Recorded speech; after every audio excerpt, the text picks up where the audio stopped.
tuvuza akatemerera akawerako okwesonsa mu byalo by'eggombolola y'Emyanzi mu disitulikiti y'e Mubende nga kuno kw'otadde n'okunuula engere mpaka lwe tugguse mu maka gano agasangibwa ku kyalo Gwafu.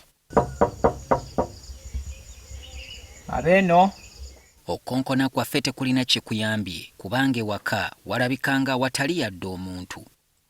Wabula emanju gye tusinkanye omuwala ono Aviana Kankwasa Twaire ng'agalamiddeko kakeeka ne bato banne. Bw'oba toli mwekkaanya kizibu okumanya nti ono ku myaka 19 gy'alina tayimirirangako ku bigere bye kubanga kuva buto teyayavula yadde okutambula. Mbuuzizza Twaire wa bazadde be naddala nnyina gye bali.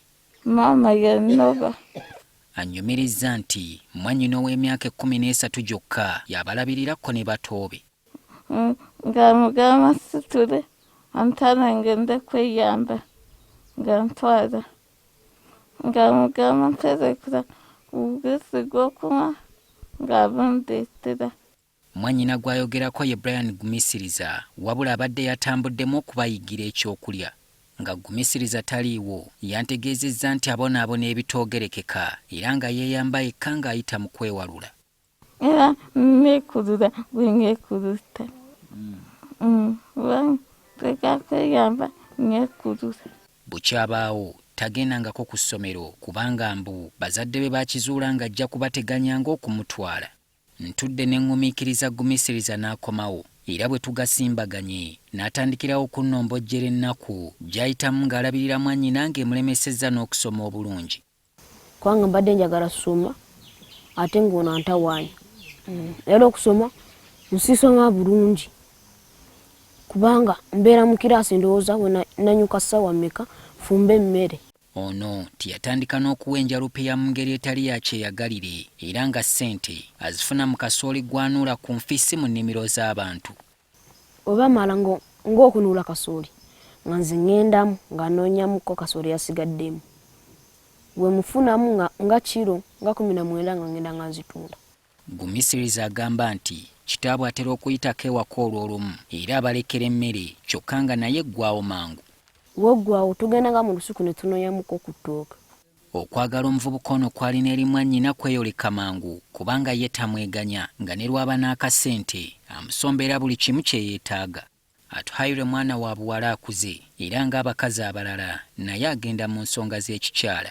Mbuuzizza Gumiikiriza engeri gy'akwasaganyaamu embeera eno. Tatugamba ffe tumala galaba egundi ekiteeteeyi kyambadde nga kiddugala nga kiriko omusaayi. Tufunye engeri gye tumatizaamu kitaabwe bya Mukama George Byaruhanga okujja ewaka naye abeeko kyayogera ku nsonga eno. Asoose na kwegaana ebyokulekawo abaana be n'awasa ebbali. gye ndimira warako naye ngenda gwa 2 n'enkoma ogwa 5. Bya Mukama atukakasizza nti omukyala Yanoba wabula nga byonna byekuusa ku mbeera ya Twaire. Waliwo ebiseera byabyogerako tomwana amutawaanya nti ali mu nsuulira alabe oba nnyinza okumusobola. Abaana bamulumiriza okubanga abatuntuza awatali yadde okutaliza nnyina abazaala ekintu ye kye yeegaanye. Ono wadde alumiriza nti afaayo nnyo eri abaana be mubuuzizza n'emyaka abamu gye balina wabula ng'agitankana. Kikula emyaka gy'abaana egyo gisinga kumanya bamaama we nze simbasibimanyi. Oluvannyuma lw'obutakkaanya obwabalukawo wakati w'abaagalana bano Byaruhanga ye bwalumiriza nti bwava ku mbeera ya mwana waabwe. Abatuuze kuno batugamba nti ye yasalawo okufuluma ennyumba eno ne yeezimbirawo kano mwabadde abeera okutuusa mu kiseera kino.